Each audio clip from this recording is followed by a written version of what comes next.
Okay, this lawyer has been following up the case between Tory Lanez and Megan Thee Stallion, right? So he was in court today when the new eyewitness came up to testify against Tory Lanez and everything that happened, right? Because the eyewitness said that everything happened in front of his house. That was where the car was parked and all of that.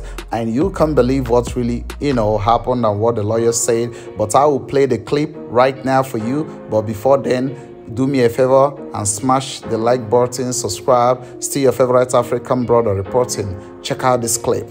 Better than TV. Hollywood writers can't make this stuff up. Wait until you hear what the eyewitness testimony was this morning at the Tory Lanez.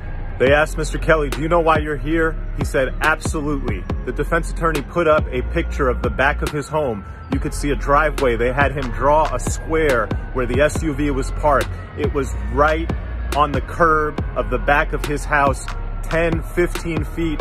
His window is overlooking it. He stepped out onto his Juliet balcony and he watched for several minutes as Meg Thee Stallion and Kelsey, the two females, he didn't identify them by name, got out of the car and they were engaged in a fight. It was violent, it was quite aggressive. It started with arguing that woke him up in the middle of the night. Where his house is, often him and his son are woken up in the middle of the night by people who stop in and around the back of his home. This was another night, arguing, escalation, two women fighting. He watched the whole thing while standing on his balcony.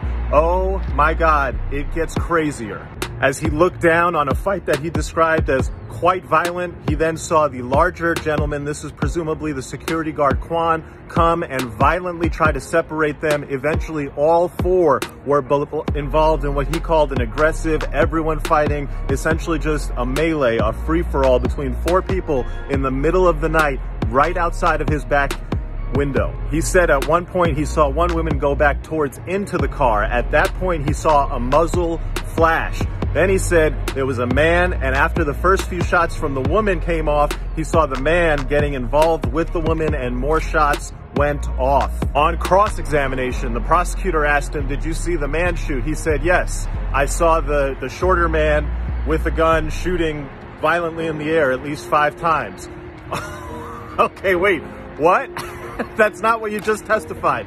Then the defense attorney went back and asked him, I thought you said you saw the woman and then you saw the man shoot. And he's like, yeah, you have to understand, it was just a crazy free-for-all and it all happened very quickly. And then he said the most shocking thing that has come out in this case, which is that after the shots went off, one woman crawled further away, that the 3 people then went over there and beat her violently while she was on the ground. They picked her up. They looked like they were going to drag her and throw her into the river. Instead, they dragged her across the street, put her in the car, and drove off.